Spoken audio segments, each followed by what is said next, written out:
नमस्कार दोस्तों, जय हिंद, वंदे मातरम, इनकलाब जिंदाबाद। मैं दिलीप कुमार आपके अपने स्मार्ट क्लासेज में आपका स्वागत करता हूं। दोस्तों मैं आपको लगातार शॉर्ट ट्रिक लेके आ रहा हूं। दोस्तों आप पहली बार मेरे स्मार्ट क्लासेज के चैनल से जुड़े हो तो स्मार्ट क्लासेज के चैनल को सब्सक्राइब करें। दोस्तों ये हमारी शॉर्ट ट्रिक यानी जीएस को याद करने की है। दोस्तों चलते हैं दोस्तों ट्रिक की तरफ। चंबल नदी पर स्थित नदी घाटी परियोजनाएं। तो दोस्तों इस नदी चंबल नदी पर जो स्थित परियोजना है वो किस तरह से शॉर्ट ट्रिक बनाई है दोस्तों। तो इस ट्रिक के माध्यम से आप चंबल नदी पर स्थित नदी घाटी परियोजना को आसानी से याद कर सकेंगे दोस्तों। तो पहली ट्रिक है दोस्तों, देखें, चंबल का गंगा राज। क्या है दोस्तों ट्रिक? चंबल का गंगा राज यानी चंबल से चंबल नदी। अब चलते हैं ट्रिक की तरफ। गंगा से गंगा सागर परियोजना, ये कहाँ पर है दोस्तों? मध्य प्रदेश में है। दूसरी, राज से राणा सागर परियोजना, ये कहाँ पर? राजस्थान में है दोस्तों। फिर है जैसे जवाहर सागर परियोजना, ये भी कहाँ पर है दोस्तों? राजस्थान में है दोस्तों। तो क्या है? चंबल नदी पर स्थित नदी घाटी परियोजना कौन कौन सी है दोस्तों? चंबल का गंगा राज यानी गंगा सागर परियोजना मध्य प्रदेश में, राजस्थान में राणा सागर परियोजना और जवाहर सागर परियोजना, ये भी राजस्थान में दोस्तों। चलते हैं दूसरी ट्रिक की तरफ दोस्तों। भारतीय संविधान निर्मात्री सभा के प्रमुख सदस्य कौन कौन से दोस्तों? यहाँ पर आपको इस ट्रिक के माध्यम से आपको भारतीय संविधान निर्मात्री सभा के प्रमुख सदस्यों के नाम आसानी से याद कर सकोगे दोस्तों। तो यह ट्रिक है दोस्तों, राधा के श्याम आज गोकुल के सरदार हैं। क्या है दोस्तों ट्रिक? राधा के श्याम आज गोकुल के सरदार हैं। तो ट्रिक है दोस्तों, देखें, राधा से एस राधा कृष्ण, के से के एम मुंशी, श्याम से श्याम प्रसाद मुखर्जी, आ से बी आर अम्बेडकर, जैसे जवाहरलाल नेहरू, गोकुल से गोविंद वल्लभ पंत, के से के टी शाह और सरदार से सरदार वल्लभ भाई पटेल। राधा के श्याम आज गोकुल के सरदार हैं। ये क्या है दोस्तों? जो हमारा संविधान बनाता वहाँ पर कौन कौन से थे सभा, जो निर्माण करने वाली सभा में कौन कौन शामिल थे उसके हैं दोस्तों। राधा से एस राधा कृष्ण, के से के एम मुंशी, श्याम से श्याम प्रसाद मुखर्जी, आ से बी आर अम्बेडकर, जैसे जवाहरलाल नेहरू, गोकुल से गोविंद वल्लभ पंत, के से के टी शाह और टी सरदार से सरदार वल्लभ भाई पटेल। दोस्तों इसी ट्रिक के चलते हैं दोस्तों अगली ट्रिक पर। इन खेलों के प्रसार को कोर्ट कहते हैं। तो दोस्तों इस ट्रिक के माध्यम से आप इन खेलों को याद रख पाओगे जिसके खेल परिसर को कोर्ट कहेंगे दोस्तों। स्क्वैश क्या है दोस्तों? स्क्वैश खेल है दोस्तों। कमिस कबड्डी, बैडमिस बैडमिंटन, खो से खो खो, ने से नेटबॉल, वा से वॉलीबॉल, ला से लाल टेनिस और है से हैंडबॉल, ये हमारे खेल हैं दोस्तों, कोर्ट कहते हैं जिसे। चलते हैं दोस्तों आगे की ट्रिक, क्रिकेट का। इस ट्रिक के माध्यम से आप क्रिकेट से संबंधित कप को याद कर सकेंगे दोस्तों। तो ट्रिक है दोस्तों, रोजी रईस दिलीप को झांसा दे गई। रोजी रईस दिलीप को झांसा दे गई, इसका मतलब क्या है दोस्तों? रो से रोहिंटन ट्रॉफी, जी से जी डी बिरला ट्रॉफी, रा से रणजी ट्रॉफी, ई से ईरानी ट्रॉफी, स से सी के नायडू ट्रॉफी, दिलीप से दिलीप ट्रॉफी, यहाँ से झांसी की रानी ट्रॉफी, दे से देवधर ट्रॉफी। ये है दोस्तों ट्रिक। कौन सी?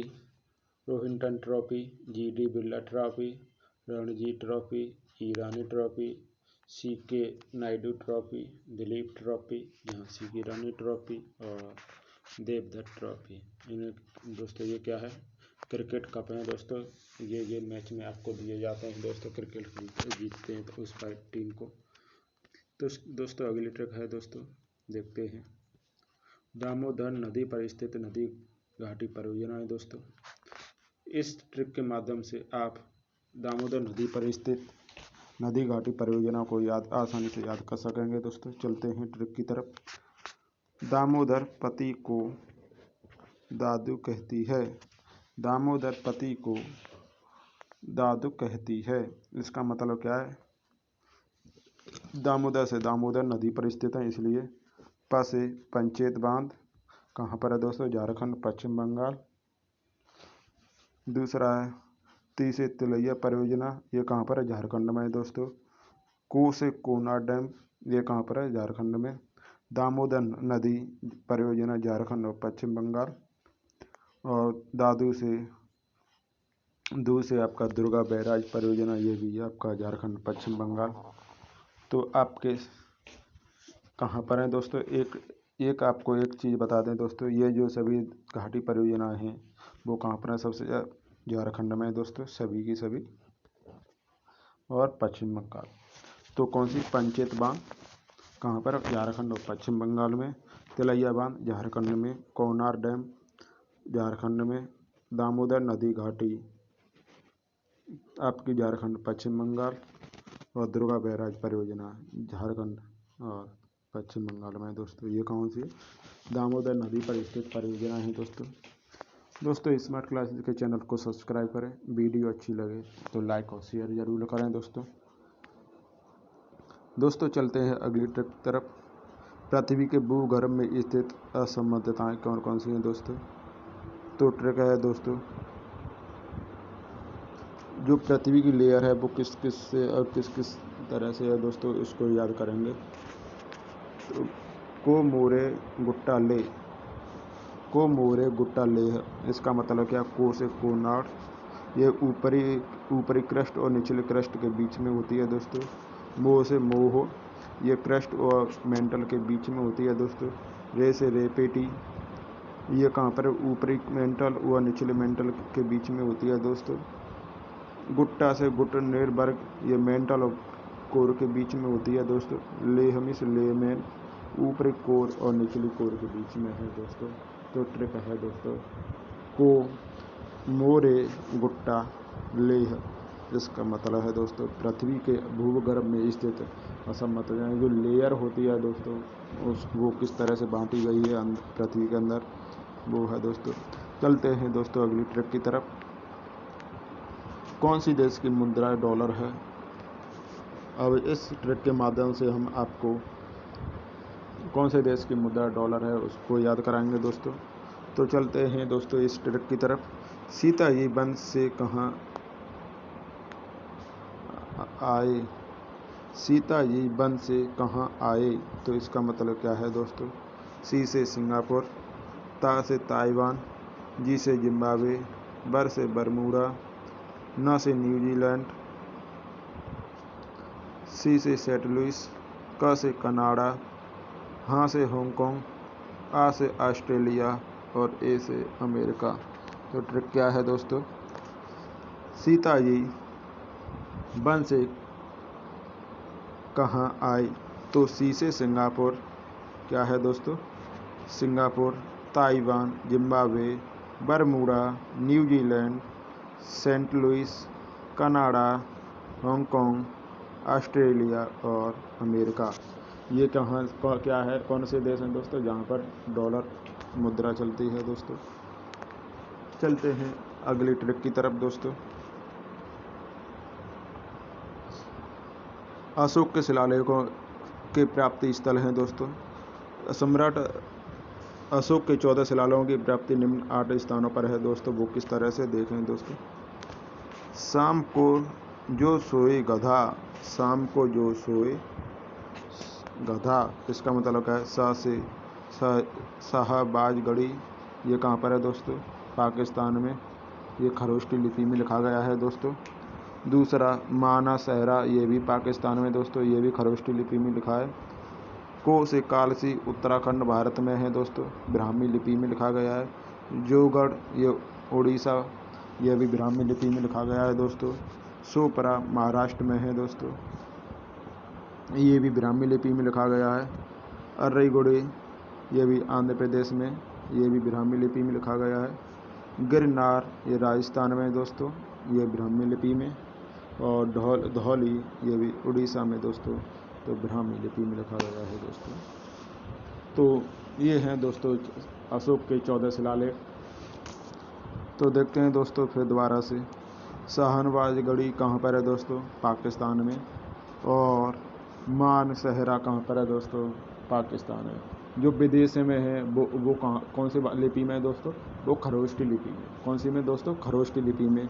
और जो अपने भारत के अंदर हैं वो ब्राह्मी लिपि में, इतना ध्यान रखना दोस्तों। तो दो हैं बाहर, एक शाहबाज गढ़ी और एक मानसहरा, ये कहाँ पर है दोस्तों, पाकिस्तान में। इसके अलावा कालसी, जौनगढ़, सोपरा, अर्रईगुड़ी, गिरनार और धौली ये आपके कहाँ पर है दोस्तों, भारत के अंदर हैं दोस्तों। तो कालसी कहाँ पर है, उत्तराखंड में। जौगढ़ कहाँ पर है, उड़ीसा में। सोपरा कहाँ पर है, महाराष्ट्र में। और अर्रईगुड़ी कहाँ पर है दोस्तों, आंध्र प्रदेश में। और गिरनार कहाँ पर है दोस्तों, राजस्थान में। और धौली उड़ीसा में। ये सभी ब्राह्मी लिपि में लिखे गए हैं दोस्तों। चलते हैं अगली ट्रिक की तरफ। तो अगली ट्रिक है दोस्तों, भू परिपटी पर सर्वाधिक मात्रा में पाए जाने वाले तत्व, वो भी घटते क्रम में दोस्तों। तो दो ट्रिक है दोस्तों, आसी ले सो मैगी, आसी ले सो मैगी। इसकी ट्रिक है दोस्तों, आ से ऑक्सीजन सबसे ज़्यादा है दोस्तों भू परिपटी पर।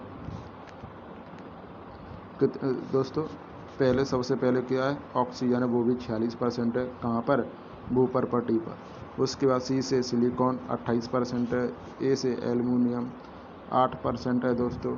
लो से लोहा आपका 6% है दोस्तों। मैगी से मैग्नीशियम 4% है दोस्तों। तो एक क्वेश्चन पूछा जाता है दोस्तों, पृथ्वी की भू परिपटी पर सबसे अधिक क्या पाया जाता है। तो सबसे दोस्तों क्या पाया जाता है, ऑक्सीजन पाई जाती है सबसे ज़्यादा। तो चलते हैं अगली ट्रिक की तरफ दोस्तों। अगर नहीं आए तो इसका स्क्रीनशॉट लेके आप याद कर सकते हो। ऑक्सीजन सबसे पहले आती है, उसके बाद सिलिकॉन, उसके बाद एल्युमिनियम, फिर लोहा, फिर मैग्नीशियम। चलते हैं दोस्तों अगली ट्रिक की तरफ। पृथ्वी पर वही दोबारा, पृथ्वी पर सर्वाधिक मात्रा में पाए जाने वाले तत्व घटते क्रम में दोस्तों। तो परिपटी पर इस पर कौन कौन से तत्व पाए जाते हैं दोस्तों। तो जो आसी में निकली गंध, लो आसी में निकली गंध, तो इसका मतलब क्या है दोस्तों, लो से लोहा ये तत्व पाए जाते हैं दोस्तों। लो से लोहा 35% पाया जाता है। आ से ऑक्सीजन 30%। सी से सिलिकॉन 15% पाया जाता है दोस्तों। में से मैग्नीशियम 13%। निकली से निकल 2.4%। और गंध से गंधक 1.9%। तो दोस्तों तत्व पूछे तो सबसे पहले लोहा आता है, उसके बाद ऑक्सीजन, फिर सिलिकॉन, फिर मैग्नीशियम, निकल, और उसके बाद लास्ट में आता है गंधक। तो दोस्तों अगली ट्रिक चलते हैं, ये हमारी लास्ट ट्रिक है दोस्तों। अभी तक आपने चैनल को सब्सक्राइब नहीं किया है तो दोस्तों चैनल को सब्सक्राइब करें, और वीडियो अच्छी लगे तो लाइक और शेयर करना ना भूलें दोस्तों। दोस्तों ये हम लेके आए हैं प्रत्यक्ष कर। तो प्रत्यक्ष कर वो कर होता है जिससे हम व्यक्ति द्वारा पर आरोपित किया जाता है, इसी से उसे वसूला जाए, अर्थात वह कर जिसे आपसे सीधे तौर पर वसूला जाता है उसे प्रत्यक्ष कर कहते हैं। इस ट्रिक के माध्यम से हम प्रत्यक्ष कर को जानेंगे दोस्तों। हम जो डायरेक्ट पैसा किसी को टैक्स के रूप में, जैसे हम किसी से पैसा लेते हैं उधार ब्याज पर, उसके बाद हम ब्याज देते हैं, उसे टैक्स कहते हैं दोस्तों। तो पहला है दोस्तों, मृत्यु आई कृषि व्यवसाय धन संपत्ति निगम भू पूंजी हार के। क्या है दोस्तों, मृत्यु आई कृषि व्यवसाय, धन, संपत्ति, निगम, भू पूंजी, हार के। तो ट्रिक है दोस्तों, इसका मतलब है दोस्तों मृत्यु कर। तो दोस्तों ट्रिक है मृत्यु से मृत्यु कर। ये सभी की सभी ट्रिक हैं केंद्र सरकार की हैं दोस्तों। वो ये कर सब के सब ये केंद्र सरकार के हैं दोस्तों। मृत्यु से मृत्यु कर, आय से आय कर, कृषि से कृषि कर, व्यवसाय से व्यवसाय कर, धन से धन कर, संपत्ति से संपत्ति कर, निगम से निगम कर, भू से भू राजस्व कर, कृषि पूंजी से पूंजी लाभ कर, और हार से उपहार कर। ये आपके प्रत्यक्ष कर हैं दोस्तों। आपका मृत्यु कर, आप किसी शमशान घाट में किसी मुर्दे को उसको लगाने जाते हो तो आपसे कर लिया जाता है दोस्तों। आप पर अधिक आप पैसा हो जाता है तो आप पर टैक्स लगाया जाता है दोस्तों। कृषि होती है, जिन किसान भाइयों पर अधिक ज़मीन होती है उन पर भी टैक्स लगाया जाता है दोस्तों। व्यवसाय, धन, संपत्ति जो भी होता है, निगम, आप ये सभी पर आपके टैक्स लगता है। उसे हम प्रत्यक्ष कर कहते हैं। जो हम सीधे सीधे हाथों में दें उसे हम प्रत्यक्ष कर कहते हैं दोस्तों। ये सभी के सभी टैक्स हम केंद्र सरकार को देते हैं दोस्तों। अगर अभी तक आपने स्मार्ट क्लास के चैनल को सब्सक्राइब नहीं किया है दोस्तों तो चैनल को सब्सक्राइब कर लें। वीडियो अच्छी लगे तो लाइक और शेयर करना ना भूलें दोस्तों। जय हिंद, वंदे मातरम, इंकलाब जिंदाबाद।